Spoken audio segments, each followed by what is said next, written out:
ఓం సర్వవేదాంత సిద్ధాంత గోచరం తమగోచరం గోవిందం పరమానందం సద్గురుం ప్రణతోస్మ్యహం.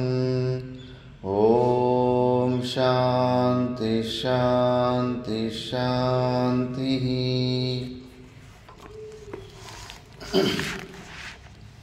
మనం వివేక చూడమని విచారణం చేస్తున్నాం. ఇందులో త్వం పదార్థ శోధనం తర్వాత తత్పదార్థ శోధనం మనం చేస్తున్నాము. అందులో ఈ ప్రపంచం ఒకవేళ సత్యమైతే సుషుప్తి అవస్థలో కనిపించమను అని యుక్తి ఇచ్చారు. ఎందుకు కనిపిస్తలేదు? ఇది వాస్తవికంగానే త్రికాల అబాధ్యతో సత్యత్వం ఉంటే ఏ వస్తువు ఉన్నా లేకపోయినా అది మాత్రం కనిపిస్తూనే ఉండాలి. మనకు మనసు బుద్ధులు లేకుండా అయినప్పుడు ఈ ప్రపంచం ఎందుకు కనిపిస్తలేదు అంటే మనకు డౌట్ వస్తున్నప్పుడు మనం కూడా ఉన్నాం కదా. సుషుప్తి మనం ఉంటామా ఉండమా? నారాయణ చైతన్య ఉంటామనడానికి సుషుప్తిలో ఏం ప్రూఫ్? సుషుప్తి అవస్థలో నువ్వు ఉన్నావు అనడానికి ఏమన్నా చూసినావు? అప్పుడు ಏನಪ್ಪ ಸುಷುಪ್ತಿಯಲ್ಲಿ ನಾವು ಇರ್ತೀವ?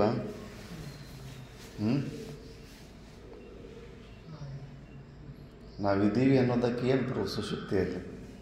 సుషుప్తి అవస్థలో మనం ఉన్నామని ఏం గ్యారెంటీ?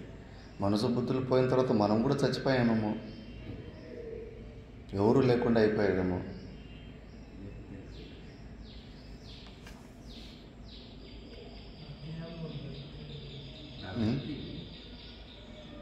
సుషుప్తిలో మనం ఉన్నాము అన్నదానికి ప్రూఫ్ ఏంటి?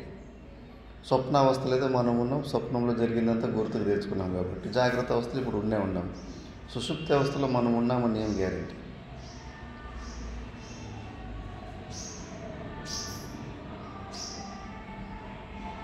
స్వప్నాలు లేనితనాన్ని, స్వప్నముఖ అభావాన్ని ఎవరు తెలుసుకున్నారు?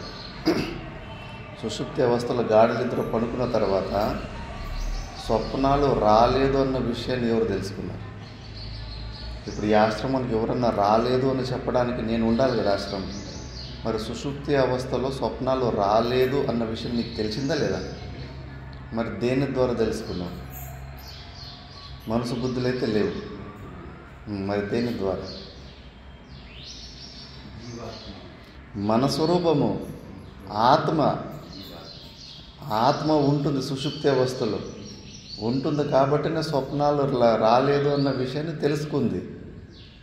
కానీ ఆ సమయంలో వ్యక్తం చేయలేదు. వ్యక్తం చేయాలంటే ఈ శరీరము, మనసు, బుద్ధులు ఇవి కావాలి. ఇప్పుడు మంచి కథలు రాసే ఒక ఆయన లేఖకుడు ఉంటాడు. వాడి చేతికి నువ్వు పేపరు పెన్ ఇవ్వకుండా పోతే కన్నా వాడు ఆ కథను రాయడానికి అవుతుందా? వాడు వ్యక్తం చేయలేడు వాని టాలెంట్ని. అలాగే నిర్గుణ నిరాకార స్వరూపమైన పరమాత్ముడు అన్నిటినీ చూస్తాడు, వింటాడు. అన్ని ఇంద్రియాలకి ఇంద్రియంలాగా, కంటికి కన్నులాగా, చెవుకు చెవులాగా, అట్లా అన్నీ ఆయనకు తెలుస్తుంటాయి. అందుకే కదా మనం ఉన్నాము కాబట్టి మనము స్వప్నాలు రాలేదనే విషయాలు మనం తెలుసుకోగలుగుతున్నాం. ఈ ఆశ్రమంలో ఎవరు రాలేదని చెప్పడానికి నేను ఉంటేనే కదా చెప్పడానికి. ఎవరైనా ఒకరు ఉంటేనే కదా చెప్పనీకే. ఇది స్వప్నాలు ఒక అభావ జ్ఞానమే ప్రూఫ్. సుషుప్తి అవస్థలో కూడా మనం ఉన్నాము అని, మళ్ళీ ఆనందంగా పడుకుంటే స్వప్నాలు రాలేదు అని ఒక అనుభవము, ఆనందంగా ఉంటి అని ఈ రెండు అనుభవాలు కూడా అక్కడ మనసు బుద్ధులు లేకుండా కూడా మనం అక్కడ తెలుసుకున్నాము. మళ్ళీ లేచిన తర్వాత స్మరణ అయి దాని వల్ల మనము గుర్తు తెచ్చుకున్నాం. అందుకే మనము సుషుప్తి అవస్థలో కూడా ఉంటామా లేదా? మనసు బుద్ధులు ఉన్నా లేకపోయినా మనమైతే ఉన్నాం. మరి ప్రపంచం ఎక్కడ భయం? ప్రపంచం ఎందుకు కనిపించలేదు? స్వప్నాలు లేనితనం కనిపించిందంటే కన్నా ఒకవేళ ప్రపంచం ఉంటే ప్రపంచం కూడా కనిపించేది. స్వప్నాలు లేనితనం మనకి కనిపించిందా లేదా? మరి ప్రపంచం ఉండింటే ప్రపంచం కనిపిస్తూ ఉండు. అది లేదు కాబట్టి మనకు అప్పుడు ఏమి కనిపించలేదు. ప్రపంచం లేనే లేదంతా ఒట్టిదే. లేదు మనకి లేదు సుశుద్ధులు నాకు ఏమీ తెలియనితనం కదా, అందుకే నేను బహుశా ప్రపంచం అట్లే ఉందేమో, నేనే లేకుండా అయిపోయిందేమో అని భ్రాంతి పడతారు. లేదు, మనమైతే ఉంటాం. మనం ఉన్నందుకే స్వప్నాలు రాలేదనే విషయం తెలుసుకున్నాం. మనం ఉన్నాము, ప్రపంచం లేదు. మనసు బుద్ధులు పోయిన వెంబటే ప్రపంచం మాయం. ఈ శరీరం లేదు, ప్రపంచం లేదు. అందుకే నిజంగా ఒకవేళ ఈ ప్రపంచం సత్యమైతే కానీ గాఢ సుషుప్తిలో కనిపించాలి కదా. మనసు బుద్ధులు లేకుండా ఉంటే, మనసు బుద్ధులు ఉంటేనే ప్రపంచం కనిపిస్తుందా? మరి అది మిథ్యానే. ఒక నిమిత్తం ద్వారా కాసేపు కనిపించి ఆ నిమిత్తం పోతే కనిపించకుండా పోయిందంటే కనుక అది సత్యమైన వస్తువు కాదు. సూర్యకిరణాలు ఉంటేనే ఇసుక నీళ్ళలాగా కనిపిస్తూ ఉంటుంది. ఆ సూర్యకిరణాలు పోతే కనుక ఇసుక నీళ్ళలాగా కనిపించదు. అందుకే కనిపించే నీళ్ళు అబద్ధము, భ్రాంతి అని మనం నిర్ణయం చేస్తాం. అదే నిర్ణయం ఇక్కడ కూడా చేసుకోవాలి కదా. ఈ ప్రపంచం మీద కూడా అలాంటి నిర్ణయం తెచ్చుకోవాలి కదా. మనసు బుద్ధులు ఉంటేనే ఈ ప్రపంచం కనిపిస్తూ ఉంది. మనసు బుద్ధులు లేకపోతే ఈ ప్రపంచం కనిపిస్తలేదు.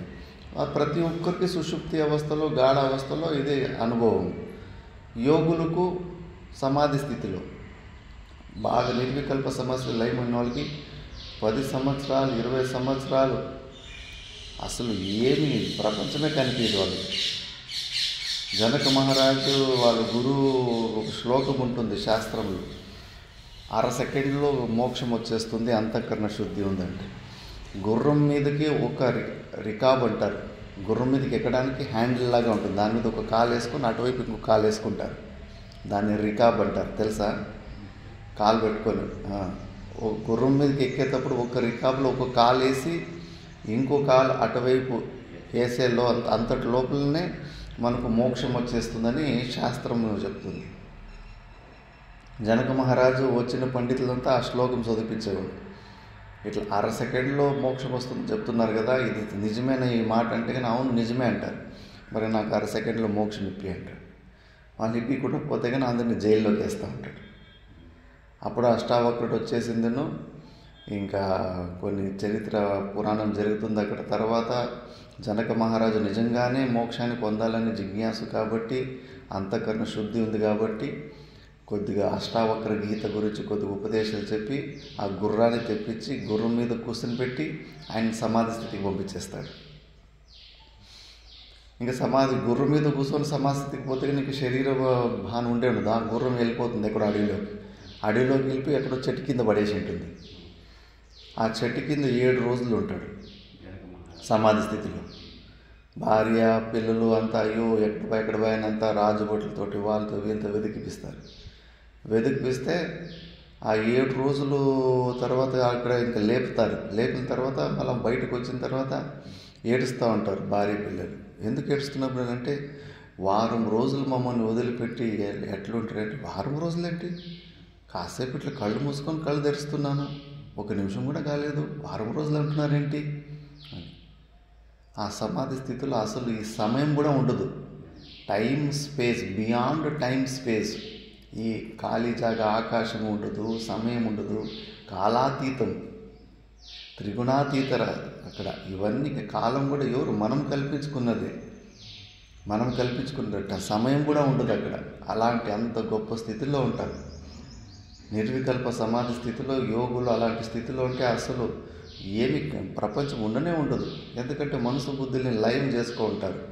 మనసు బుద్ధిని లయం చేసుకున్న తర్వాత ఇంక వేరే ప్రపంచం ఏమి ఉండనే ఉండదు. మరి నిజంగా నీ ప్రపంచం సత్యంగా ఉంటే కన్నా ఆ నిర్వికల్ప సమాధి స్థితిలోని యోగులకి కనిపించాలి కదా. ఇది లేదు కాబట్టి కనిపించదు, భ్రాంతి రూపం కాబట్టి ఇది కనిపించదు. ఇలాంటి భ్రాంతి రూపమైన ప్రపంచం మీద సస్తున్నాం మనం. అయ్యయ్యో వాడు కొట్టే, వీడికి ఇచ్చే, ఇదే సరిపోయింది. అసలు స్వప్నంకి దీనికి ఏమి తేడానే లేదు. అనవసరంగా దీన్ని సత్యం సత్యం సత్యం అని అందరూ అలాంటి వాళ్ళు సహవాసాలు చేసి మనం కూడా వాళ్ళలాగా అయిపోయాం. ఇది మిథ్య ఇది. అందుకే నిన్న 2 వ్యక్తులు చెప్పారు, ఈ సుషుప్తిలో ఒకవేళ ఈ ప్రపంచం సత్యమైతే మళ్ళీ సుషుప్తిలో కనిపించాల్సి ఉంటుంది కదా. సుషుప్తిలో కనిపించలేదు కాబట్టి ఇది మిథ్య అని. అందుకే నెక్స్ట్, ఇదానీ బ్రహ్మ వ్యతిరేకేన జగతః అభావం నిగమైతే అతైతి. బ్రహ్మ లేకుండా పోతే ఈ జగత్తు అసలు ఉండనే ఉండదు. బ్రహ్మకు అతిరిక్తంగా ఈ ప్రపంచం లేనే లేదని ఇప్పుడు ఉపసంహారం చేస్తున్నారు. అత పృతన్నాస్తి జగత్పరాత్మనః जगत्परात्मनः पृथक् प्रतीतिस्तु मृषा गुणा इव पृथक् प्रतीतिस्तु मृषा गुणा इव आरोपितस्यास्ति किमर्थवत्ता आरोपितस्यास्ति किमर्थवत्ता दृष्टानमा भाति तथा भ्रमेण दृष्टानमाभाति तथा भ्रमेण अतः पृथक् नास्ति जगत्परात्मनः पृथक् प्रतीतिस्तु मृषा गुणा इव आरोपितस्यास्ति किमर्थवत्ता दृष्टानमा भाति तथा भ्रमेण अतः प्रसन्नास्ति जगत्परात्मनः पृथक् प्रतीतिस्तु मृषा गुणा इव आरोपितस्यास्ति किमर्थवत्ता दृष्टानमाभाति तथा भ्रमेण అతః ఇన్ని కారణాలు చెప్పిన తర్వాత అందుకని పృథక్ నాస్తి జగత్ పరాత్మన ఈ జగత్తు పరమాత్మని కన్నా భిన్నంగా లేనే లేదు. ఆ పరమాత్మని మీదనే ఇది భ్రాంతి రూపంలో భిన్నంగా రకరకాలుగా కనిపిస్తూ ఉంటుంది. పృథక్ ప్రతీతిస్తూ మృషా గుణాహివత్ సపరేట్గా ఉన్నట్లు కనిపిస్తూ ఉంది. ఎందుకు అంటే కానీ అది మృషా ఎట్లా అంటే గుణాహివత్. ఆహి అంటే కన్నా గుణ అంటే కన్నా తాడు, అహి అంటే కన్నా పాము. తాడు పాములాగా ఎట్లా కనిపిస్తూ ఉందో ఎందుకు కనిపిస్తుంది? భ్రాంతి వల్ల కనిపిస్తుంది. అలాగే ఈ ప్రపంచం కూడా మనకు భిన్నంగా వేరుగా కనిపిస్తోంది పరమాత్మని కంటే కానీ మనలో ఉన్న అజ్ఞానం వల్లనే. అజ్ఞానం పోయిందంటే కానీ అసలు ఏమీ భేద బుద్ధి ఉండనే ఉండదు. అందుకే ఆ జీవన్ముక్తి స్థితిలో ఉన్నోళ్ళు ఎంత గొప్ప స్థితిలో ఉంటారు.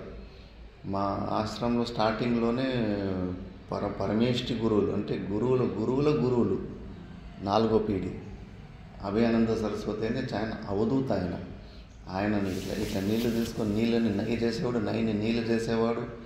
ఏ వస్తువునైనా నర్మదా నది నీళ్ళు ఇట్లా తీసుకుంటే కానీ ఆ వస్తువు వచ్చేసేది. అంత మహాసిద్ధ పురుషుడు ఆయన. ఎంతోమంది సచిన వాళ్ళని బతికించినాడు. కరపాత్ర స్వామి లాంటి వాళ్ళకు కూడా గురువు ఆయన పాటలు నేర్పిండు. ఆయనని కలియుగ వశిష్ఠుడు అనేవాడు. శ్రోత్రియ, బ్రహ్మనిష్ట ప్లస్ అవధూత చాలా పవర్ఫుల్గా ఉంటారు. ఈ 3 ఎవరిలో ఉంటాయో చాలామందికి ఆటోమేటిక్గా శ్రద్ధ వచ్చేస్తుంది. ఇంకా ఆయన ఆశ్రమంలో స్టార్టింగ్లో ఉన్నప్పుడు ఎవరో ఒక సాధువుని మేనేజర్గా పెట్టిండు. మేనేజర్గా పెట్టేసరికి అప్పటికి 7,000 దొంగతనం చేసుకొని వెళ్ళిపోయాడు. వెళ్ళిపోతే కానీ మళ్ళా 1.5 సంవత్సరం తర్వాత ఏం జరిగిందేమో మరి అంతటి అవధూత దగ్గర తప్పు రూపాయలు చేసుకుంటే తప్పించుకోవడానికి అవుతుందా? మళ్ళీ వాడికి పశ్చాత్తాపం అయినట్టుంది. మళ్ళీ తిరిగి గురుగారి దగ్గరికి వచ్చాడు. శిష్యుడే మళ్ళా గురుగారి దగ్గరికి వస్తే కానీ గురుగారు ఏమీ వాడిని తిట్టలేదు, ఎందుకు ఏమీ చేయలేదు. సరే అని మళ్ళీ ఇంకోసారి అవకాశం ఇచ్చారు. మళ్ళీ వాడిని మేనేజరే చేశారు. చేసేసరికి ట్రస్ట్ మెంబర్లంతా ఏమి గురుగారు మీకు అసలు వ్యవహారంలో అసలు మీకు బుద్ధే లేదు. వాళ్ళ ట్రస్ట్ మెంబర్లకంతా స్వాముల కన్నా మా దగ్గర ఎక్కువ బుద్ధి ఉందని వాళ్ళకి అనిపిస్తూ ఉంటుంది. అట్లా అనేస్తూ ఉంటారు. ఈయనకి ఏం అసలు తెలియలేదు, ఆయనకన్నా మాకు బాగా తెలుసు అని చెప్పేసి. ఇంకా మీకు వ్యవహారం అసలు తెలియదు, ముందే వాడు దొంగతనం చేసుకొని పోయిండు. మళ్ళీ మీరు అప్పటికన్నా డబ్బులు ఏమి లేవు, ఇప్పుడు ఇంకా ఎక్కువ డబ్బులు ఉన్నాయి. మళ్ళీ మీరు వాడికే బాధ్యత ఇచ్చారు. వాడు ఈసారి ఇంకా పెద్దది దొంగతనం చేసుకొని పోతాడు. అలాంటి వాళ్ళని నీ దగ్గర ఉంచుకోకూడదు అంటారు. అప్పుడు సామాన్యంగా మనలాంటి వాళ్ళు ఏం సమాధానం ఇస్తుంది? ఒకవేళ నీ దగ్గర ఈ ఘటన జరిగితే నీ శిష్యుడే ఒకసారి దొంగతనం చేసి మళ్ళా నీ దగ్గరకు వచ్చి నువ్వు క్షమించి అట్లుంటే కన్నా ఎవరన్నా ట్రస్ట్ మెంబర్లు వచ్చి నేను అడిగితే నువ్వేం సమాధానం చెప్పేవాడు? మ్యాక్సిమం వద్దంటారు. ఆయన తెలుసుకుంటాడు మళ్ళా వచ్చిన కోసం ఆయన ముద్దులు చేయకూడదని త్యాగం చేసుకుని వచ్చింటాడు. వాళ్ళు చెప్తున్నా మళ్ళా కూడా పెద్దదే చేసుకొని పోతాడు అని. వాళ్ళ బుద్ధులు ఎట్లుంటే మళ్ళీ ఒకసారి తప్పు చేసిన మళ్ళీ ఈసారి పెద్దది తప్పు చేసుకొని పోతాడు అని. కానీ ఏం ఉత్తరం ఇచ్చాడు తెలిసిన? ఇలాంటి వాళ్ళని నీ దగ్గర ఉంచుకోకూడదు అన్నారు కదా. అప్పుడు ఆయన ఒకటే ఉత్తరం ఇచ్చాడు. నాయన, ఆకాశము అంటే ఖాళీ జాగా స్పేసు ఎవరినన్నా తన నుంచి దూరంగా వేసేయాలనుకుంటే ఎక్కడేస్తుంది ఆయన అని అడిగారు. ఇప్పుడు ఆకాశం ఒక వ్యక్తి అనుకుందాం. ఆకాశము ఈ వ్యక్తిని నేను నా దగ్గర ఉంచుకోకూడదు, నేను వేరే చోట పారేయాలనుకుంటే కనుక ఎక్కడ పారేస్తుంది? ఎక్కడ పారేసినా ఆకాశమే ఉంటుంది. అంతటా ఆకాశమే ఉంది కదా, ఖాళీ జాగానే ఉంది, స్పేసే ఉంది, వ్యాపకంగా స్పేసే ఉంటుంది. అలాగా సర్వవ్యాపక తత్వంలో ఉన్న అవధూతలు ఇప్పుడు వాళ్ళు నీ దగ్గర ఉంచుకోకూడదు, నా దగ్గర కాకుండా వేరే చోట ఎక్కడ ఉంది అంటే ఆకాశం కన్నా సూక్ష్మంగా ఉన్న పరమాత్మ తత్వాన్ని మేము మా నుంచి వేరే జాగానన్నా చూపించు, ఆ జాగాలో ఈయన పంపించేద్దామంట. ఎక్కడ చూపిస్తారు? లేనే లేదు. అట్లా వాళ్ళ తత్వంలో అవధూతలు ఎప్పుడూ ఆ తత్వంలో ఉంటారు. మనలాగా సామాన్య మనుషుల్లాగా వ్యవహారం చేయరు, ఎప్పుడూ ఆ పరమాత్మ తత్వంలోనే ఉంటారు. ఆ దొంగ కూడా ఆయన అధిష్టానంలోనే అది కదా. ఇప్పుడు తాడు ఉంది, తాడు మీద నాగపాము ఒకరికి నాగపాము కనిపిస్తూ ఉంటుంది, ఒకరికి జేరుబోతు కనిపిస్తూ, ఒకరికి కట్ల పులుగు కనిపిస్తూ ఉంటుంది. చూసేటోళ్ళు ఎన్ని వెరైటీలుగా చూసుకొని ఆ తాడు మాత్రం మనం నవ్వుకుంటూ ఉంటుంది కదా, అన్నీ నేనే ఉన్నాను, నన్నే వీళ్ళు విపరీతంగా చూసుకుంటున్నారు, నవ్వుకుంటూ ఉంటుంది తాడు. మూర్ఖులు వీళ్ళు, నేను తాడుగా ఉన్నాను, నన్ను నాగపాముగా చూసుకుంటున్నాడు వాడు కూడా మూర్ఖుడు, ఇంకోడు కట్లపామని చూసుకుంటున్నాడు, ఇంకోటి జోరుబోతని చూసుకుంటున్నాడు అని ఆ తాడు నవ్వుకుంటుంది. ఆ పరమాత్మ కూడా నవ్వుకుంటాడు. మనము సామాన్య వ్యక్తులు వాడు మంచోడు, వీడు చెడ్డోడు, వాడు దొంగ, వీడు దొంగ కాదు, ఎన్ని ప్రకారాలు వస్తాయి మనకు బుద్ధులు, భేద బుద్ధులు. కానీ ఆ పరమాత్మ స్థితిని పొందిన యోగులకు వాళ్ళకన్నా భిన్నంగా నన్నే వాళ్ళు దొంగ అనుకుంటున్నారు, నన్నే వాడు మంచోడు అనుకుంటున్నారు, నన్నే వాళ్ళు చెడ్డోళ్ళు అనుకుంటున్నారు, నేను కూడా ఉన్నాను, నన్నే విపరీతంగా చూసుకుంటున్నారు వాళ్ళు. అది జీవన్ముక్త పురుషులకు అది స్వాభావికంగా అట్లుంటే, ముముక్షులు మనం అలా అలవాటు చేసుకోవాలి. మనం కూడా అందరినీ అలా అలవాటు చేసుకునే రూపం చూడాలి. సామాన్య వ్యక్తులకు, స్వార్థపరుల వ్యక్తులకు ఎప్పుడు భేద బుద్ధిలో ఉండేది కాదు. నేనే నువ్వు, నువ్వే నేను, అంత ప్రపంచంలో ఉన్న మంచోడు చెడ్డోడు అందరూ కూడా నా అధిష్టానంలోనే భ్రాంతి రూపంలో కనిపిస్తున్నారు అని ఈ మనం అభ్యాసం చేసుకోవాలా. భగవద్గీతలో 2వ అధ్యాయంలో స్పష్టంగా చెప్పేశారు శంకరాచార్యులు, జీవన్ముక్త పురుషునికి అవి స్వాభావికంగా అలాంటి గొప్ప స్థితిలో ఉంటారు. మరి ముముక్షులైన వాళ్ళు ప్రయత్నం చేసి అలాంటి స్థితిలో ఉండేటట్టుగా అలవాటు చేసుకోవాలి.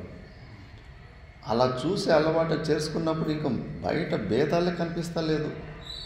మంచివాన్నేమో బాగా మాట్లాడుతున్నావు, నేను తిట్టినోడు వస్తే కనుక వాడిని మాట్లాడతలేవు, కోప్పడుతున్నావు. వ్యవహారంలో నువ్వు మరి సరిగా ఫస్ట్ అందరినీ ఒకేలాగా చూడు, దొంగని ఒకేలాగా చూడు, మంచివాడిని ఒకేలాగా చూడు, అభ్యాసం చేసుకో, అలవాటు చేసుకో. అప్పుడు మళ్ళీ నువ్వు అసలైన తత్వాన్ని ఏదో ఒకరోజు మళ్ళీ నువ్వు అలాంటి తత్వం వచ్చేది. రుద్రాభిషేకంలో శివునికి ఏముంది మంత్రం? స్థేనానాం పతయే నమో నమః, దొంగల రాజువి అని. అంతే కదా మరి సత్యము. ఆ దొంగ అధిష్టానం కన్నా అతిరిక్తంగా దొంగ ఎట్లా కనిపిస్తాడు? తాడు కన్నా అతిరిక్తంగా నాగపాము, కట్లపాము, నువ్వు ఎన్ని వెరైటీలు, అది విషం లేని జోరుబోతాలు కొన్ని పాములు ఉంటాయి, ఆ పాములు కూడా కనిపిస్తుంటాయి. విషం ఉన్న పాము కనిపిస్తూ ఉంటుంది, విషం లేని పాములు కనిపిస్తూ ఉంటుంది. అన్నీ తాడే కదా, కింద పడిన పగ్గమే కదా, పగ్గమే అన్ని వెరైటీలు కనిపిస్తూ ఉంది. ప్రపంచంలో చెడ్డవాడు, దొంగ, దుష్టుడు అన్నీ కూడా పరమాత్ముడే కదా, పరమాత్మ కన్నా భిన్నంగా ఏమీ లేనే లేదు కదా. అప్పుడు ఉన్నప్పుడు ఇంకా భేదబుద్ధి ఎలా వస్తుంది? అందుకే ఆరోపితస్య అస్తి కిమర్థవత, ఆరోపితం. ఈ ప్రపంచంలో అంతా నామరూపాత్మకమైన ఈ ప్రపంచం అంతా ఆ పరమాత్మలో ఆరోపమే ఉన్నది. అక్కడ పగ్గమే, పగ్గం మీద నాగపాము, జేరుపోదు, కట్లపాము అని ఇవన్నీ ఆరోపాలే కదా. లేనిది ఉన్నట్టుగా ఆరోపించుకోవడమే. ఎన్ని ఆరోపణలు చేసుకుంటాం. పరమాత్మని, ఈ సృష్టికర్త, ఈ సృష్టిని పుట్టించినోడు పరమాత్మ అనే విషయం కూడా ఆరోపమే. అధ్యారోప అపవాదాభ్యాం నిష్ప్రపంచం ప్రపంచీయతే శృతి అని. మనమంతా ఆరోపాలే చేస్తున్నాం. ఎన్నిసార్లు ఎంతమంది తిట్టుకున్నారు. మా పూర్వాశ్రమంలో అన్నయ్య తిట్టుకునేవాడు. ఎవడురా వాడు భగవంతుడు, కొవ్వు ఎక్కువైందా వానికి, ఎవడు చేయమన్నాడు ఈ సృష్టిని, ఏం బాగుంది సృష్టిలో, ఎన్ని కష్టాలు పుట్టినప్పటి నుంచి సచ్చే కష్టాలు. ఊరికే సైలెంట్గా కూర్చొని పడిండొచ్చు కదా. తీట ఎక్కువై చేశాడు ఈ ప్రపంచాన్ని. ఎంత శాడిస్ట్ వాడు, ఇట్లా తిట్టుకునేవాడు. మరి ఆ దోషం వస్తుంది. ఈ సృష్టికర్త పరమాత్మే అని నువ్వు చెప్తే కన్నా ఆ పరమాత్మలో ఇన్ని దోషాలు వస్తాయి, నీకు శ్రద్ధ కూడా రాదు. మీరు పైచి నిర్గుణ నిరాకార స్వరూపమైన పరమాత్మ అడిగితే కానీ నువ్వు ఎందుకు పుట్టించావు సృష్టి అంటే కన్నా, పోరా మూర్ఖుడా, నీకు వేరే పని లేదు, అసలు నాకు నా స్వరూపం తప్పితే నేను అసలు వేరే దాన్ని చూడను, నాకన్నా నేను ఒకటి సత్యమైన వస్తువు తప్పితే ఇంకోటి సత్యమైన వస్తువు లేనే లేదు, నా మీద ఆరోపణ చేస్తావా, నేను సృష్టిని పుట్టించినానని చెప్పేసి. ఆ తాడు అక్కడ పడి ఉంటే కన్నా దాంట్లో పాములు చూసుకుంది ఎవరు? మీరే కదా. మీరు మూర్ఖత్వంతో లేనిది ఉన్నట్టుగా ఊహించుకొని లేనిపోని హార్ట్ అటాక్లు తెచ్చుకుంటే నా మీద వస్తారా? ఇప్పుడు అక్కడ తాడు పగ్గం పడి ఉంది. పగ్గం పడి ఉంటే దాన్ని చూసి పాము అనుకొని భయపడి హార్ట్ అటాక్ వచ్చి 10-15 లక్షలు హాస్పిటల్లో ఖర్చు పెట్టుకుని మళ్ళీ వచ్చి పగ్గాన్ని తిడితే బాగుంటుందా? ఏ పగ్గం, నువ్వెందుకు పామును సృష్టించావు, నీ వల్ల నాకు ఇన్ని డబ్బులు ఖర్చు, నీ వల్ల హార్ట్ అటాక్ వచ్చింది, నాకు 15 లక్షలు ఖర్చు అయింది హాస్పిటల్లో అని పగ్గాన్ని తిట్నీకి అవుతుందా? ఆ పగ్గమేమంటుంది, ఒరే మూరు కూడా నేను ఈ కదలకుండా కూడా అట్లే పడి ఉన్నాను, అసలు నేను ఏమీ చేయను, చేసే రకమే కాదు, నాలో కర్తృత్వమే లేదు, నా పాటికి నేను పడి ఉంటే నువ్వు నన్ను పాముగా చూసుకొని నువ్వు నీ లేనిపోని దుఃఖాలు అనుభవించి మళ్ళీ నా మీద ఆరోపం వేస్తావా, నేను పుట్టించినాను పామునని చెప్పేసి. నీకే సరిగ్గా కళ్ళు కనపడి కళ్ళు నెత్తి మీదకి ఎక్కి సరిగ్గా చూడలేక పామును సృష్టించుకొని భయపడి నువ్వే అనుభవించినావు. నిర్గుణ నిరాకారమైన పరమాత్మ దగ్గర పోయినప్పుడు కూడా ఇదే మాట అంటాడు, ఎవడు చూడమనేది సృష్టి, లేని సృష్టిని ఉన్నట్టుగా ఊహించుకొని అందులో ఇంకా శృతి వేదము గురువులు చెప్పిన తర్వాత కూడా ఇది సత్యం కాదురా అని రోజు లబలబాన్ని కొట్టుకుంటున్నారు, ఇది కాదు సత్యం కాదని. ఇంత చెప్పిన తర్వాత కూడా ఇంకా ఇది సత్యం అనుకొని లేనిపోలు దుఃఖాన్ని అనుకొచ్చి నా మీదకి వస్తారా? ఇప్పుడు మీ తప్పులు చేసి నా మీదకి వస్తారని నిర్గుణ నిరాకారమైన స్వరూపుడు కూడా ఇదే సమాధానం ఇస్తాడు. అందుకే ఆరోపితం ఈ సకల ప్రపంచం ఇదంతా కూడా పరమాత్మని అధిష్టానంలో ఆరోపితం. పగ్గం మీద పాముల్లో ఎన్ని వెరైటీ పాములు చూసినా అవన్నీ ఆరోపమే, వాస్తవం కాదు. అలాంటి ఆరోపితమైన వస్తువుల గురించి కిమర్థవర్త, ఏమన్నా ప్రయోజనం ఉందా మనకు? ఆ తాడు పాములా కనుక ఇప్పుడు పాములో ఉన్న విషయాన్ని కూడా తీసుకొని అమ్ముకుంటారు. విషం ఉన్న పాముల విషయాలు తీసుకొని కొన్ని మెడిసిన్కి మందులకు పోతాయి పాములోని విషయాలు కూడా. దాని చర్మము బెల్ట్లకి దానికి దీనికి పోతుంది. ఆ తాడు పాములాగా చూసినారు కదా, ఆ భ్రాంతిలో పాములాగా కనిపించింది. అలాంటి పాములు తీసుకొని వాళ్ళు ఏమన్నా బెల్ట్లు దాని చర్మాన్ని తీసుకొని బెల్ట్లు చేయడానికి అవుతుందా, లేదా దాని విషయాన్ని పట్టుకొని అమ్ముకోనికి అవుతుందా? దేనికన్నా ప్రయోజనం వస్తుందా? ఆ కల్పితమైన పాము నుంచి మనకి ఏమన్నా ప్రయోజనం ఉందా? దాని గురించి మాట్లాడుకోవడం కానీ, దాని గురించి చూడటం కానీ, అది సత్యమని నమ్మడంలో కానీ ఏమీ ప్రయోజనం లేదు, అంతా టైం వేస్ట్ అంతే. అలాగే కనిపిస్తున్న ఈ ప్రపంచం కూడా అంతే మిథ్య. ఇలాంటి మిథ్యా పదార్థాలు వెంబడి ఊరికే టైం వేస్ట్ చేసుకుంటున్నాం. కిమర్థవత్త అని ఆరోపితస్య అస్తి కిమర్థవత్త, ఏముంది ఆరోపితమైన వస్తువులు వెంబడబడేసి ఊరికే ఏడుచుకుంటున్నావు. లేని దాన్ని ఉన్నట్టుగా ఊహించుకొని నాకు కష్టాలు అనుకుంటే కన్నా ఎవరు నేను కాపాడినకైతే. మాతామానికేశ్వరం ఎప్పుడు నాకు అదే డైలాగ్ వస్తుంది, ఊరికే ఏడుస్తున్నారు నాయన. ఏడడానికి నిజమైన కారణం లేనే లేదు. లేని ప్రపంచాన్ని ఉన్నట్టుగా ఊహించుకొని అయ్యో నాకు కష్టాలని. బ్రహ్మ ఉడిగిందంటే బ్రహ్మే, భ్రాంతిలో ఉన్నాం, ఆ భ్రాంతి తొలగిపోవాలంతే. వాస్తవికంగా ప్రపంచం లేదు. అధిష్టానం ఆభాతి తథాభ్రమని, ఇవంతా భ్రాంతి నుంచి ఇవన్నీ ఆరోపమవుతున్నాయంతే. ఈ ప్రపంచం ఉన్నట్టు, ఈ ప్రపంచాన్ని పరమాత్ముడు సృష్టించినట్టు ఇవన్నీ ఆరోపాలే. అందుకే ఆరోపాన్ని తొలగిచ్చేస్తారు మళ్ళా ఉపనిషత్తులు. అసలు పరమాత్మలో కర్తృత్వం ఉండదు, భోక్తృత్వం ఉండదు. ఈ సృష్టి కర్తృత్వం భోక్తృత్వం కూడా పరమాత్మ మీద మనము ఆరోపమే చేసుకున్నాము. సూర్యుడు ప్రకాశమంతే, ప్రకాశకుడు, ప్రకాశించేవాడు అని మనం ఆరోపం చేసుకున్నాం. ఆ సూర్యుడు చెప్పాడా నీకు నేనే మిమ్మల్ని అంతా ప్రకాశిస్తానని? ఆయన కేవలం ఇల్యూమినేటర్ అని మనం ఆరోపం చేస్తాం. ఆ కర్తృత్వ భోక్తృత్వాలు మనం పరమాత్మలో ఆరోపమే చేస్తుంటాం. ఆ ఆరోపాన్ని తొలగించడమే ఇప్పుడు తత్పదార్థ శోధనం. తత్పదార్థ శోధనంలో ఏమేమైతే పరమాత్మనికి శరీరాలు కల్పించుకున్నామో, ఈ సృష్టిని పుట్టించింది ఆయనే అని కల్పించుకున్నామో, ఏదేదైతే కల్పన చేసుకున్నామో ఆ కల్పించుకున్నదంతా ఒకటొకటి తీసేసి కేవలం నిర్గుణ నిరాకార స్వరూపం మాత్రమే మిగులుతుంది. ఇది చాలా సూక్ష్మంగా జ్ఞానం ఉన్న వాళ్ళు దీన్ని జీర్ణం చేసుకుంటారు. సామాన్యులు దీన్ని జీర్ణం చేసుకోలేరు ఈ సత్యాన్ని. నెక్స్ట్ దృష్టాంతాంతరేణ జగత బ్రహ్మ అవ్యతిరేకం దృఢయతి భ్రాంతస్యేతి. దీన్ని ఇంకో ప్రకారమైన దృష్టాంతం ద్వారా మళ్ళీ ఈ విషయాన్ని చెప్తున్నారు. భ్రాంతస్య యద్యద్భ్రమతః ప్రతీతం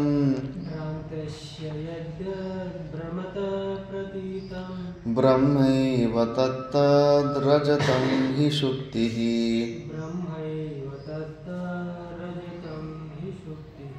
ఇదం తయా బ్రహ్మ సదేవ రూప్యతే త్వారోపితం బ్రహ్మణి నామమాత్రం.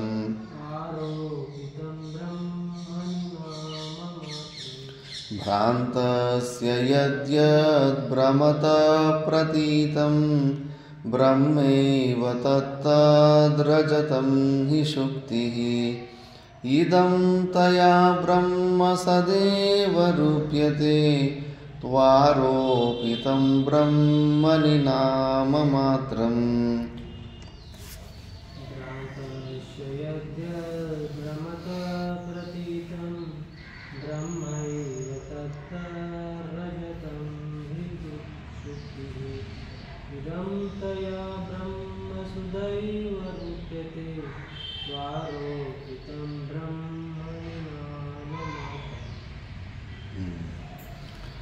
భ్రాంతస్య అంటే భ్రాంతిలో చిక్కుకున్న వ్యక్తికి యద్యద్ భ్రమతః ప్రమీతం, ఏదైతే భ్రాంతి ద్వారా కనిపిస్తూ ఉంటుందో, బ్రహ్మైవ తత్తద్ రజతం హి శుక్తి.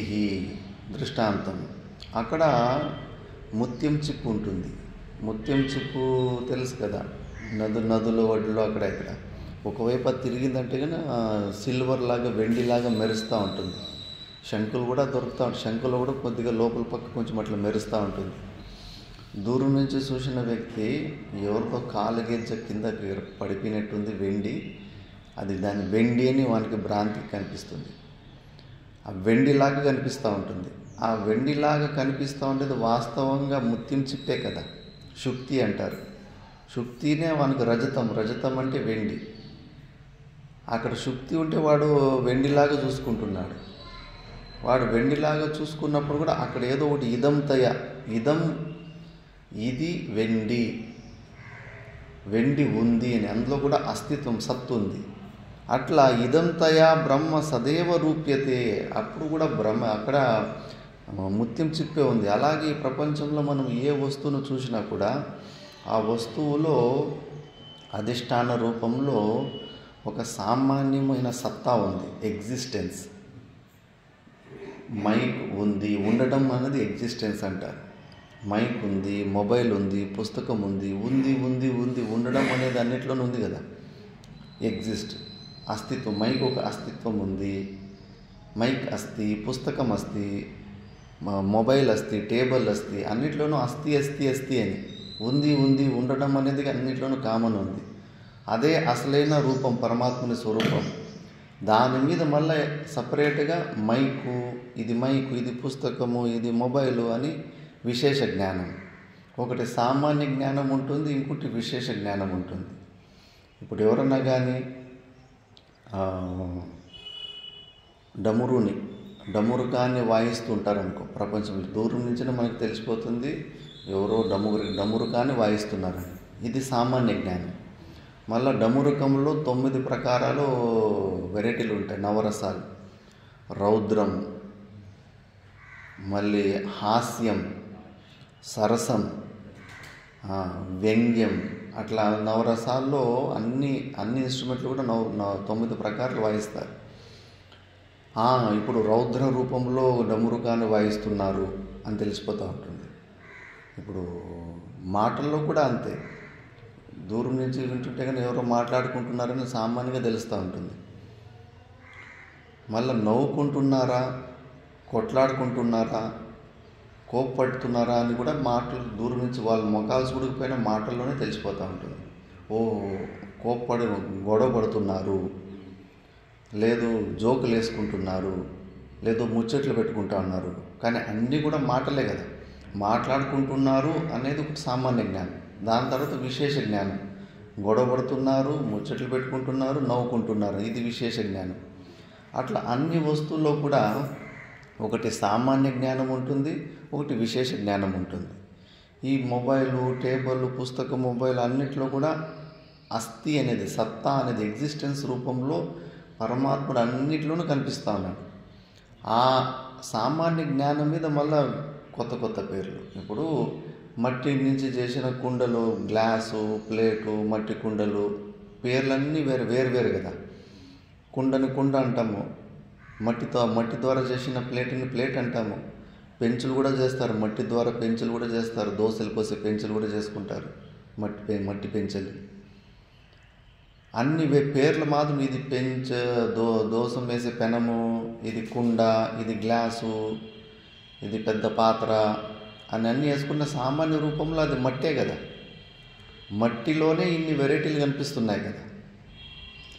ముఖ్యంగా అన్ని మట్టి ద్వారానే చేయబడ్డాయి కదా.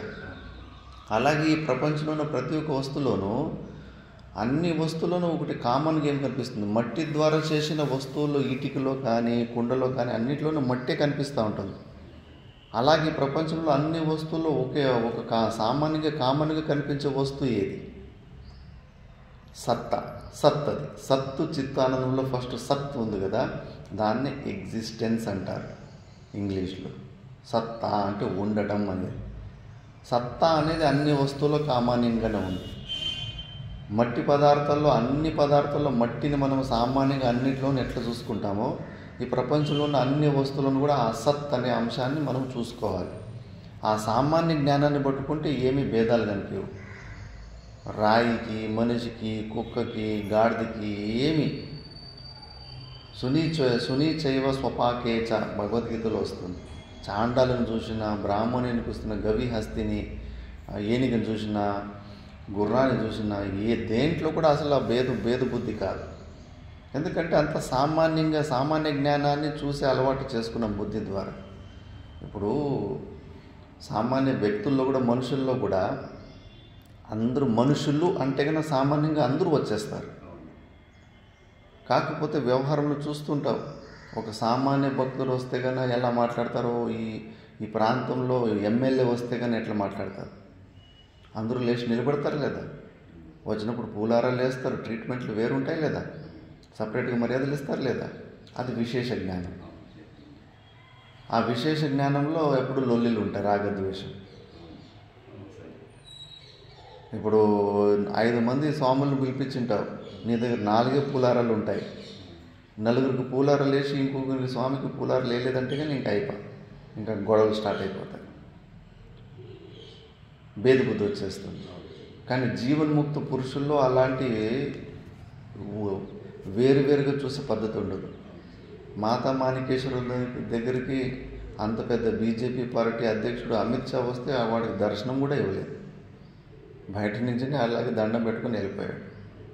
లెక్క ఉండదు వాడు, నువ్వు సీఎం కానీ పిఎం కానీ మనిషిలాగానే చూస్తారు వాళ్ళు. మా తాత గురువుల గురువు, పరమ గురువు మధ్యప్రదేశ్లో ఉన్నప్పుడు, అప్పుడు అతని పేరు మర్చిపోతుంటాను, మధ్యప్రదేశ్ ఎంపీ సీఎం అయిండే అప్పుడు. శివరాజ్ సింగ్ కాకముందు సీఎం పేరు తెలుసా మధ్యప్రదేశ్?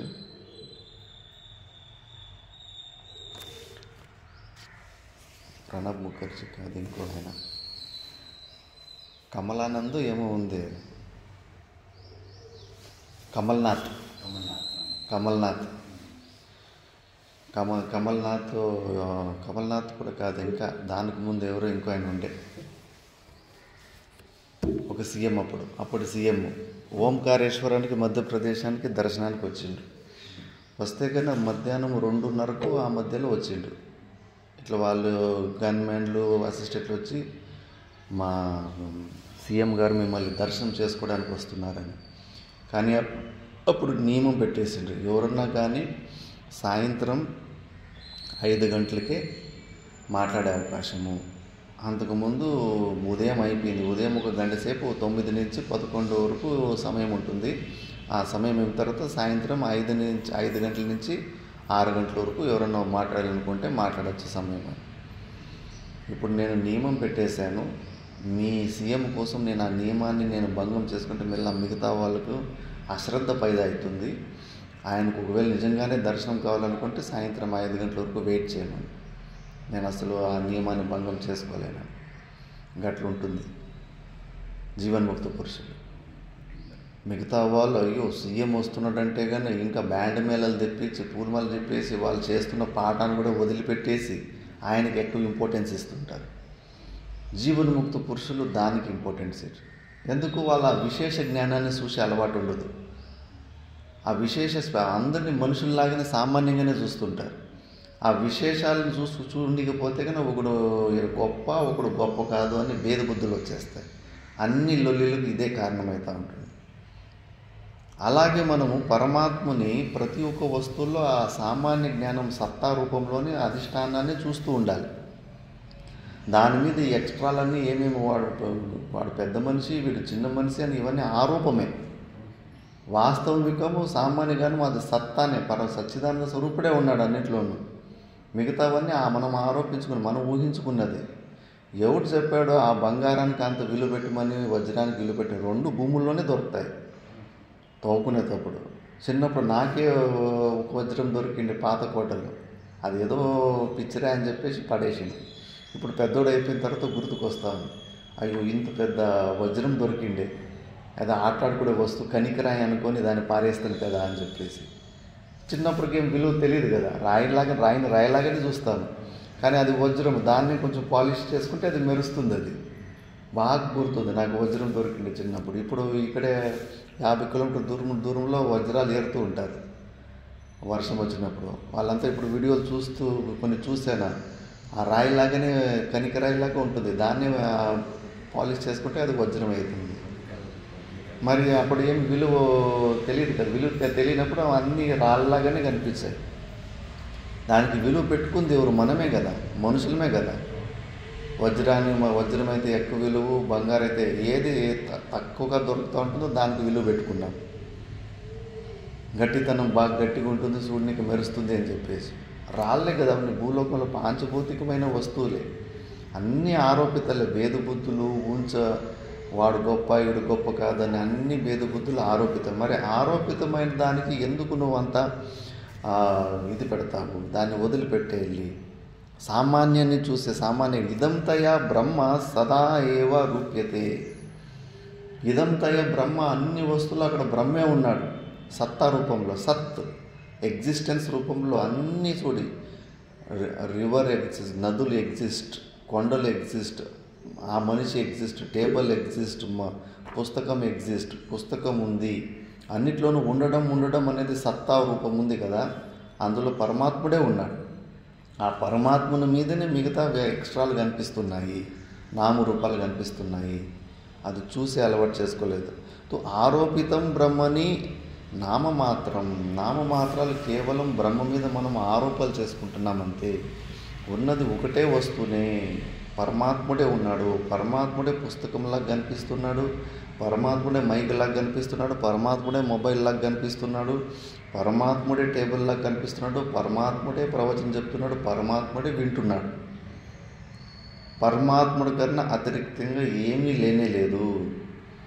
అందుకే నిర్వాణ శతకంలో నా గురోర్నా శిష్యం అని, గురువు లేదు, శిష్యం లేదు. ఇవన్నీ అజ్ఞాన అవస్థలో భేదబుద్ధులంతే. ఆ సచ్చిదానంద స్వరూపుల్లో ఉన్నప్పుడు అంతా ఒకటే.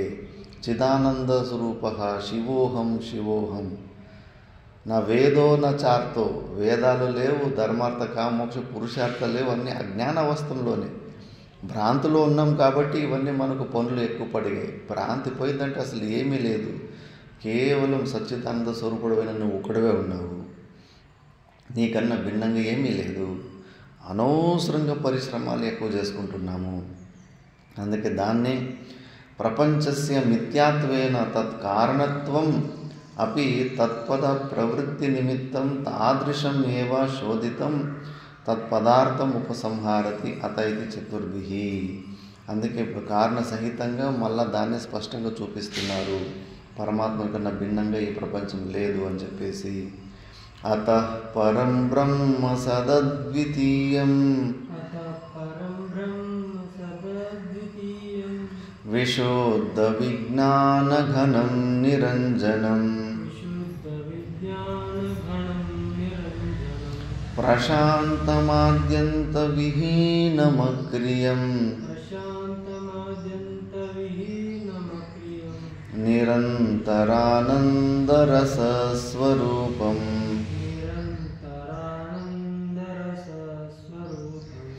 అతః పరం బ్రహ్మ సదద్వితీయం విశుద్ధ విజ్ఞాన ఘనం నిరంజనం ప్రశాంతమాద్యంత విహీనమక్రియం నిరంతరానందరసస్వరూపం. పరం బ్రహ్మ సదద్వితీయం విశుద్ధ విజ్ఞానఘనం నిరంజనం ప్రశాంతమాద్యంత విహీనమక్రియం నిరంతరానందరసస్వరూపం. అతః అందుకే ఇన్ని కారణాల వల్ల పరం బ్రహ్మ ఆ పరమాత్ముడు సత్ అద్వితీయం. సత్ అంటే ఎగ్జిస్టెన్స్ రూపంలో, త్రికాల అబాధ్యత్వం. సత్ అంటే నిత్యంగా ఉండే స్వరూపం ఆ పరమాత్ముడు. అద్వితీయం, ఆయన కంటే వేరే ఏమీ లేదు ఈ ప్రపంచంలో. అంటే మనం మనకంటే భిన్నంగా ప్రపంచంలో ఏదైతే దేనికైతే ఒక పేరుందో, దేనికైతే ఒక ఆకారం ఉందో, దేని గురించి మనకు జ్ఞానం అయిపోతుందో అదంతా మిథ్యానే. ఈ ప్రపంచంలో కనిపించే ప్రతి ఒక్క వస్తువు గురించి కూడా మనకు జ్ఞానం అయిపోతుంది. దాని గురించి జ్ఞానం అయిపోయిందంటేనే అది మిథ్యా వస్తువు, దృశ్య కోటికి వచ్చేస్తుంది. మరి అలాంటి దృశ్య వస్తువుల గురించి మళ్ళీ మళ్ళీ తెలుసుకోవడం కూడా వదిలిపెట్టాలి. ఏముంది దాన్ని తెలుసుకోవడం? లేని వస్తువులు ఉన్నట్టుగా ఊహించుకొని ఎందుకొని వదిలిపెట్టేయాలి. మళ్ళీ మంది విశుద్ధ విజ్ఞానగణం, విశుద్ధ విప్రకృష్ట శుద్ధ అయితే విజ్ఞానం, కేవలం శుద్ధ జ్ఞానం, విషయాలు రావు. ఆవు అనే జ్ఞానము వల్ల ఆవు శరీరం మొత్తం బుర్రలోకి వచ్చేస్తుంది. మైకు అనే జ్ఞానం ద్వారా మైక్ అంతా బుర్రలోకి వచ్చేస్తుంది. నిర్గుణ నిరాకార స్వరూపం అంటే ఏది బుర్రకు రాకూడదు. కేవలం ఈ బుద్ధిని కూడా సాక్షి రూపంలో ఏదైతే చూస్తున్నా ఆ కేవల సాక్షిలో ఉండాలి మనం. అలాంటి శుద్ధ జ్ఞాన స్వరూపం మనము. నిరంజనం, మనల్ని ఎవరు మలినం చేయలేరు. ఎప్పటికీ మనము మలినం కాని స్వరూపం మనం. అనవసరంగా మనమే మన మీద ఆరోపణ చేసుకుంటున్నాం. నేను చెడ్డోని, నేను నాలో తమో గుణం ఉంది, నాలో రజోగుణం ఉంది, నాలో సత్వగుణం. ఈ గుణాలను మనం ఆరోపణ చేసుకుంటున్నాం. వాస్తవికంగా లేవు ఈ గుణాలు. ఈ గుణాలకు అతీతంగా అయిపోవాలి. అవధూతలు ఎట్లుంటారు? 6 నెలలు అసలు స్నానం చేసుకోకుండా కూసున్న చోట కూర్చొని ఉంటారు. అజగర వృత్తి అంటారు. మళ్ళీ క్వచిన్ ఉన్మత్తవత్, పిచ్చోళ్ళగా కాసేపు ఉంటారు. మళ్ళీ ఒక్కొక్కసారి రజోగుణులాగా లోక సంగ్రహ కార్యాలు, స్కూళ్ళు, కాలేజీలు, హాస్పిటళ్ళు, సేవా కార్యక్రమాలు, దాన ధర్మాలు ఇవి చేసుకుంటూ ఉంటారు. ఒకసారి సత్వగుణ కేవలం నిర్వికల్ప సమాధిలో సైలెంట్గా కూర్చో ఉంటారు. 3 ప్రకారాలు రజో తమో సత్వగుణాలు వచ్చినప్పుడు కూడా వాళ్ళు అసలు షేక్ కారు. ఆ గుణాలు వాళ్ళలో ఆరోపణ చేసుకోరు. అదే మనం ఎవరినన్నా కోపం ద్వారా, క్రోధం ద్వారా ఎవరినన్నా తిట్టి కొట్టేస్తే కన్నా మనమే డిస్టర్బ్ అయిపోతాం. అయ్యో ఎందుకు ఇలా జరిగింది, మనమే అన్కంఫర్టబుల్ అయిపోతాం. మనకే అశాంతి వచ్చేస్తుంది. ఆ క్రోధ గుణాన్ని మనలో మనం ఆరోపణ చేసుకుంటాం. అదే మహాపురుషులు వాళ్ళు కూడా ఏదైనా ఎవరైనా తప్పులు చేస్తే కనుక ఎవరైనా తప్పుడు పని చేస్తే 4 దెబ్బలు కొడతారు, తిడతారు. అక్కడే మర్చిపోతారు మళ్ళీ. దాని గురించి తెలుసుకొని అయ్యో నేను ఎందుకు ఇలా ఎందుకు చేస్తే అట్లెందుకు చేస్తే అని దానివల్ల ఆ బరువును మోస్తూ ఉంటారు. అందుకే ఈ 3 గుణాలకు అతీతమైన స్వరూపం, ఈ త్రిగుణాతీత స్వరూపం అన్నది. ఈ 3 గుణాలు మనలో మనం ఆరోపం చేసుకోవద్దు, వీటిని కూడా సాక్షి రూపంలో చూస్తూ ఉండాలి. అప్పుడు మనము ఆ ప్రశాంతత వస్తుంది. అప్పుడు ప్రశాంతం, మన స్వరూపము ప్రశాంత స్వరూపం. ప్రతి ఒక్క వైదిక మంత్రాల్లో కూడా శాంతి శాంతి శాంతి అని చెప్తూ ఉంటారు. ఆ ప్రశాంతంగా నేను ఉండాలా అనే కోరిక ఉండాలా. ఆ ప్రశాంతంగా ఉండాలనే కోరిక ఉన్నప్పుడు ఆ ప్రశాంతను ఏది పాడు చేస్తుందో అలాంటి వస్తువుల నుంచి దూరం అయిపోవాలి. ఎంత ఏకాగ్రతలో ఉండే అలవాటు చేసుకుంటే అంత సేఫ్టీగా ఉంటాం. గీసుకుంటే మళ్ళీ లొల్లే. ఇంకో వ్యక్తి ద్వారా నువ్వు మాట్లాడుకుంటూ వ్యవహారాలు పెంచుకుంటూ పోతే కానీ ఏదో ఒకటి లొల్లి వస్తూ ఉంటుంది, ఏదో ఒకటి సమస్యలు వస్తూ ఉంటాయి. ఎంత ఏకాంతంగా గడిపే అలవాటు చేసుకుంటే అంత ప్రశాంతంగా ఉంటాం. లేదంటే అనవసరంగా లొల్లిలు ఇరుక్కుపోయి రాగద్వేషాలు ఇరుక్కుపోతూ ఉంటాం. శాంతంగా ఆ ప్రశాంతంగా ఉండాలని కోరిక పుట్టాలి. ఆ శాంతిని కోరుకున్నప్పుడు ఆ శాంతి కోసం వల్ల చిన్న చిన్న విషయాలకు లొల్లి పెట్టుకోరు. పెద్ద పెద్ద వాళ్ళు చెప్తారు, చిన్న చిన్న వీధి గొడవలకు కూడా దిగరు, పెద్ద గొడవలు చేశారు డానులు కూడా. ముంబైలో చిన్మయ మిషన్ బ్రహ్మచారి ఒకసారి కారు తీసుకొని ఒక పెద్ద ముందున్న పెద్ద ముంబైలో ఆ ఏరియాలో పెద్ద డాన్ అంట ఆయనకు గుద్దేసికే ఆయనకి బుద్ధి ఉందా అట్లా ఇట్లా 4-5 మాటలు కూడా తిట్టేశాడు. అక్కడే వాళ్ళు గన్ మ్యాన్లు కూడా ఉంటాడు, సరిగ్గా చూడలేకపోయాడు. మళ్ళా తిట్టేసి వచ్చేసి కారులో కూర్చుంటే కారులో కూర్చున్న వ్యక్తి భయపడ్డాడు. నీకు తెలుసా నువ్వు ఎవరు కారును కుద్దామని? ఏం లేదన్నా ఒక 150 మర్డర్లు చేసింటాడు, ఈ ఏరియాలోనే ఆయన చూస్తే ఉచ్చపోసుకుంటారు, అలాంటి వ్యక్తిని నువ్వు గొడవ చేసుకుని వచ్చావు. ఆయన పెద్ద డాన్ కదా, ఇలాంటి చిన్న చిన్న గొడవలకు వాళ్ళు దిగరు, పట్టించుకోరు. వాళ్ళు చేసే పెద్ద పెద్ద పనులు ఉన్నప్పుడు చిన్న చిన్న వీధి గొడవలకంతా దిగరు. వాళ్ళ పొరుగు పోతుంది వీధి దిగిపోతే కానీ. మరి ఒక గూండానే ఆలోచిస్తాడు. అలాంటి పనికిరాని చిన్న చిన్న విషయాల్లో ఊరికి లొల్లి పెట్టుకుంటూ పోతే కానీ బాగుండదు అని.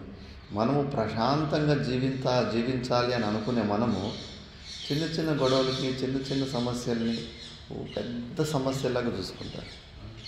అసలు కరోనా వచ్చినప్పుడు మిగతా రోగాల గురించి ఎవరు మాట్లాడుకోలేదు, కేవలం కరోనా గురించినే మాట్లాడుకుంటూ ఉంటారు. పెద్ద సమస్య రాకుండా పోతే చిన్న చిన్న సమస్యలు కూడా పెద్ద సమస్యల్లాగా మాట్లాడుకుంటూ ఉంటారు. అసలు చూసి చూడనట్టు వినినట్టు పనికిరాని విషయాలు అసలు మనం ఇంట్రెస్టే చూపించకూడదు. మనం దానికి ఇంట్రెస్ట్ చూపిస్తే కానీ అది పెద్దగా కనిపిస్తూ ఉంటుంది.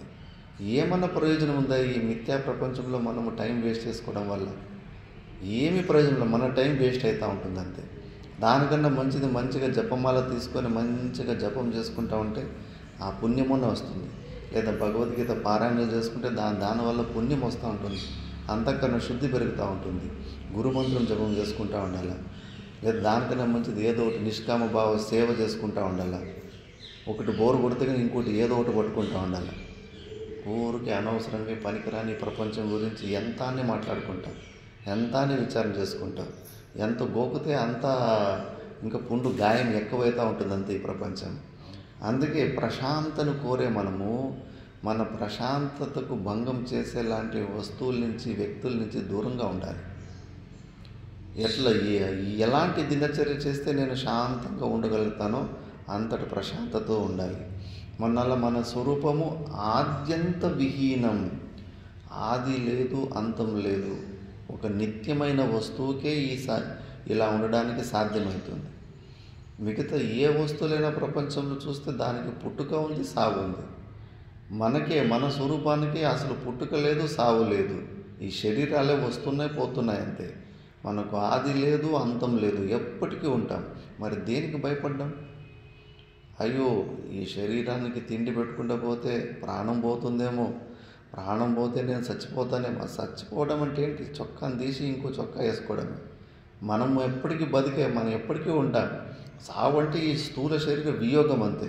ఈ స్థూల శరీర వియోగానికి అంతెందుకు భయపడుతున్నాం? ఎన్నిసార్లు గుండు కొట్టుకున్నావు, వెంట్రుకలు పోయినాయి, గోర్లు కత్తిరించుకున్నావు, అన్నీ పోతానే ఉన్నాయి. ప్రతిరోజు మన శరీరంలో ఉన్న రక్త కణాలన్నీ పాతవి చచ్చిపోయి కొత్తవి రక్త కణాలు పుడతా ఉంటాయి. కంప్లీట్గా మనిషి మారిపోతున్నాం. అవన్నీ ఎన్నిసార్లు వచ్చిపోతున్నాయి. అన్ని వియోగాలు ఎన్నూనప్పుడు దుఃఖం లేనిది ఈ శరీర వియోగానికి ఎందుకు అనవసరంగా దుఃఖపడతావు? శరీరం మంది కానే కాదు. ఈ శరీరం ఉన్నా లేకపోయినా మనం ఎప్పుడు కంటిన్యూస్గా ఉంటాం. మరి దేనికి భయం? మృత్యుకి. ఊరికే అందరూ భయపడే వాళ్ళు సహవాసం చేసి నువ్వు భయపడుతున్నావు. అందుకే సన్యాసులకి ఇలాంటి అంత్యేష్టి కర్మలకు పోకండి అంటారు. ఎందుకంటే ఎవరైనా చచ్చిపోయింది జాగకపోతే కన్నా నేడుస్తూ ఉంటారు. అదేదో పెద్ద విషయము, చచ్చిపోవడం అంటే పెద్ద విషయము అని చెప్పేసి. అసలు మనకేమో వేదాంతం అసలు నీకు పుట్టుక లేదు, సావు లేదు అని మన మనసులో అసలు వచ్చిపోయే తత్వాన్ని కాదు, పుట్టి సచ్చే తత్వాన్ని కాదని ఇక్కడ నేర్పిస్తుంటే ఆ మనుషుల దగ్గర వాళ్ళు సవాసం చేస్తే కానీ వాళ్ళని మళ్ళీ నేర్పించేస్తారు. అయ్యో నువ్వు చచ్చిపోతావు, నువ్వు పుడతావు అని మళ్ళీ మనకు పరిచిన బుద్ధిని తెప్పించేస్తారు. అందుకే సన్యాసులకు బ్యాన్ చేశారు. మనకు ఆ సావు అనే వృత్తి కూడా రాకూడదు. మనం ఎప్పుడూ ఉంటాం, నిత్యంగా ఉంటాం. ఈ శరీర వియోగం జరుగుతుందంటే అది ఇలాంటి శరీరాలు ఎన్ని తీసుకున్నాం, ఎన్ని వదిలిపెట్టాం. మళ్ళీ ఎందుకు ఎన్నిసార్లు భయపడుతుంటావు? మొదటిసారి ఈత నేర్చుకోవడానికి పైనుంచి దుంకరంటే వాడు భయపడతాడు. ఒకసారి ఈత నేర్చుకున్న తర్వాత మళ్ళీ దుంకడానికి ఎందుకు భయపడతాం? భయపడలేదు. మరి ఎన్నిసార్లు శరీరాలు తీసుకున్నాం, ఎన్నిసార్లు వదిలిపెట్టాము, మళ్ళీ ఎందుకు ఈ మృత్యుకు భయపడుతున్నాం? ఆ మృత్యుకు భయపడటం వల్ల నీ శరీరానికి విపరీతమైన పోషణలో నువ్వు భయపడుతున్నావు, పోషించే పనిలో ఉన్నావు. యోగులంతా తీసి పడేస్తారు. వద్దు, ఈ శరీరం అవసరం లేదు. శరీరం ద్వారా ఏదైతే నేను శ్రవణమన నిధి ధ్యాసనాలు చేయాలనుకున్నానో అది చేసేసాను. ఈ శరీరం ఉంటే ఉండని, పోతే పోని అని చెప్పేసి తెగించి కూర్చునేస్తారు. వాళ్ళు కదలకుండా మంచిగా నిర్వికల్ప సమాధి స్థితిలో కూర్చుంటారు. అట్లా మన ఆద్యంతహీనమైన స్వరూపం మన స్వరూపం. ఆ స్వరూపాన్ని మనం ఎవరైనా తెలుసుకోవాలి. అప్పుడు ఈ ధైర్యం వస్తుంది, ఈ తెగింపు వస్తుంది. మళ్ళా మన స్వరూపం అక్రియం. మనలో క్రియలు అసలు జరగడం లేదు. క్రియలు ఈ శరీరంలో జరుగుతున్నాయి. ఈ శరీరంలో జరుగుతున్న క్రియలని మన మీద ఆరోపణ చేసుకుంటున్నాం. నాకు ఆకలి అవుతా ఉంది అని, అయ్యో ఈ శరీరానికి ఆకలి అవుతా ఉంది, ప్రాణానికే ఆకలి దొప్పి ఉంది అని అలా చూసుకోవడం లేదు. అందుకే భోజనం చేయదు. అహం వైశ్వానరో భూత్వా అని చెప్పేసి వైశ్వానుడి రూపంలో మనం అక్కడ ఆహారం తీసుకుని నేను తింటున్నానని భావనలోకి ఎప్పుడు రాకూడదు. ఇవన్నీ ఈ శరీర సమస్యలు నీ సమస్యలకి ఎందుకు అనుకుంటావు? అందుకే నీలో క్రియలు, ఏ క్రియలు నువ్వు రావడం, కూర్చోవడం, పోవడం అని ఈ శరీరానికి. ఆ ట్రైన్ దృష్టాంతం చెప్పాను కదా, పక్క ట్రైన్ కదులుతూ ఉంటే కానీ మన ట్రైన్ కదిలినట్టు ఉంటుంది. మంచి పున్నం రోజు కొంచెం గాలి మేఘాలు ఉన్నప్పుడు మేడ మీద పడుకొని చూస్తూ ఉంటే కన్నా చంద్రుడు పరిగెత్తినట్లు కనిపిస్తుంది. పైన ఆకాశంలో చంద్రుడు పరిగెత్తిపోతున్నాడని, మేఘాలు పోతూ ఉంటే చంద్రుడు పరిగెత్తినట్లు అనిపిస్తూ ఉంటాడు. భ్రాంతి. అంత ఫాస్ట్గా చంద్రుడు పోతాడా? ఉన్న చోట అది మెల్లగా ఉంటాడు. ఈ మేఘాలే పోతూ ఉంటాయి. మేఘాలు పోతూ ఉంటే చంద్రుడు పరిగెత్తినట్లు అనిపిస్తూ ఉంటుంది మేడ మీద నుంచి చూసుకుంటే. అట్లే మనలో క్రియలు లేవు. ఈ శరీరంలో క్రియలు ఉంటే కానీ మనలో నేను నడుస్తున్నాను, నేను పోతున్నాను, నేను కూర్చుంటున్నాను అని అనిపిస్తూ ఉంటుంది. ఇవన్నీ భ్రాంతి ద్వారా. అందుకే మరి మనలో క్రియలు లేనప్పుడు మనం ఏ క్రియలు లేకు నిర్వికల్ప సమాధికి కూర్చొని అలవాటు చేసుకోవాలి కదా. ఎందుకు అంతర్ముఖం కాలేకపోతున్నాం? మాతా మాణికేశ్వరమ్మ 3 సంవత్సరాలు అసలు అనుష్ఠానంలో కూర్చుంటే బయటకు వచ్చేవాళ్ళే కాదు. ఆకులు అవి పడి లోపల ఉన్న అంతా ఇంతెత్తు మనిషి ఎత్తు ఆకులు పడుతూ ఉండే. ఎందుకు వాళ్ళు ముఖం కాకుండా అంతర్ముఖులుగా అలా ఎందుకు కూర్చుంటున్నారు? ఎందుకంటే వాళ్ళకి శ్రవణం పాటలో మంచిగా నిశ్చయం అయిపోయింది. కనిపించే ప్రపంచం సత్యం కాదు. వాళ్ళకి ఇందులో ఏ ప్రకారమైన సుఖము, ఏమి రసం లేనే లేదు. 2 దోషాలు చూసి మాతా మాణికేశ్వరమ్మకు వైరాగ్యం వచ్చేసింది చిన్నప్పుడు. వృజంలో ఇంకా దత్తాత్రేయ స్వరూపులు కాబట్టి చిన్న పిల్లగా ఉంటుంది. వాళ్ళు ఒకే రోజు 2 ఘటనలు జరిగినాయి వాళ్ళ ఊర్లో. ఒక పక్కింట్లో ఒక ఆమెకు డెలివరీ, బిడ్డను కంటున్నప్పుడు ఆ నొప్పులు విపరీతంగా అరుస్తారు కదా, ఆ నొప్పులు దగ్గరుండి చూసింది. మళ్ళీ అదే రోజే ఇంకో పక్కింట్లో మొగునింటి నుంచి ఒక అమ్మాయి తిరిగి వాపసు పుట్టినింటికి వచ్చేసింది. పుట్టి నుంచి వచ్చి శరీరం ఇదంతా గాయాలు ఉన్నాయి. వాళ్ళ అమ్మ నాన్నకు చెప్పుకొని ఏడుస్తూ ఉంది, నా మొగుడు కొడతాడు, మా అత్త కొడుతుంది, మా మామ కొడతాడు, నాకు నరకంగా ఉంది, నేను విషం దాగి చచ్చిపోతాను, నేను అసలు పోనీ ఇంకా నన్ను ఉంటే ఎక్కడ ఉంటాను, లేదంటే నేను చచ్చిపోతానే, ఆ కష్టాలన్నీ చెప్పుకొని ఏడుస్తూ ఉంటుంది. అంటే పెళ్ళి చేసుకుంటే మొగుని చేతుల్లో అత్త చేతుల్లో ఇట్లా దెబ్బలు తినాలి, మళ్ళీ ఈ ప్రసవ డెలివరీలో మళ్ళీ ఈ దెబ్బలు ఈ విపరీతమైన ఈ నొప్పులు పడాలి, నాయన అసలు పెళ్ళే చేసుకుని జీవితంలో అని చెప్పేసి నిశ్చయం చేసుకుంటే కానీ అప్పుడు చిన్న వయసులోనే పెళ్లి చేసేస్తారు. అప్పుడే ఆమెకు బాల్య వివాహం చేయడానికి ఎంగేజ్మెంట్కి పిలిచేశారు సంబంధుల్లో. లేదు మీరు నాయన పెళ్ళి వద్దని చెప్పాను, మీరు నాకు పెళ్లి చేస్తే కానీ నేను అసలు చచ్చిపోతాను, ఆత్మహత్యని బెదిరించింది. నువ్వు చిన్నపిల్లలే, ఇప్పుడు ఏం తెలుస్తుంది, నువ్వు పెద్దగా అయిన తర్వాత మళ్ళీ నువ్వే పెళ్ళి కావాలని అంటావు అని వాళ్ళు నెగ్లెక్ట్ చేశారు. కానీ ఇంత చేతులకున్న గాజులు అన్నీ పొడి చేసుకొని తిన్నది ఎవరో చెప్తే గాజులు తినేస్తే కన్నా చచ్చిపోతారని గాజు పొడి 2-3 ముక్కలు పోయినాయంటే పొట్టలో ఆపరేషన్ చేయాల్సిందే, అంత ఘోరంగా ఉంటుంది. ఇన్ని గాజులు పొడి చేసుకొని తింది, ఏమీ కాలేదు. ఎందుకు అలాంటి పని చేయాలనిపించింది? చూసింది 2 దోషాలు. ఆ 2 దోషాలు చూస్తేనే జీవితం నరకం అనిపించింది, ఈ ప్రపంచంలో సుఖం లేదు అని చెప్పేసి ఆ ప్రయత్నం చేసింది. మనం ఎన్ని చూసింటాం చిన్నప్పటి నుంచి ఇలాంటివి, ఎంతమంది చచ్చిపోయారు చూసాము, ఎంతమంది దెబ్బలు తిన్నాం చూసాము, మనకు వైరాగ్యమే వస్తలేదు. వాళ్ళ అంతఃకరణ శుద్ధంగా ఉంది కాబట్టి 2-3 విషయాలు చూస్తే చాలు. బుద్ధుడు 4 విషయాలు చూశాడంతే. ఒక వృద్ధుణ్ణి, ఒక రోగిని, ఒక శవాన్ని, ఒక సన్యాసిని, 4 విషయాలు చూస్తే ఇల్లు వదిలిపెట్టేసి బయటకు వచ్చేసి సాధన చేసుకున్నాడు.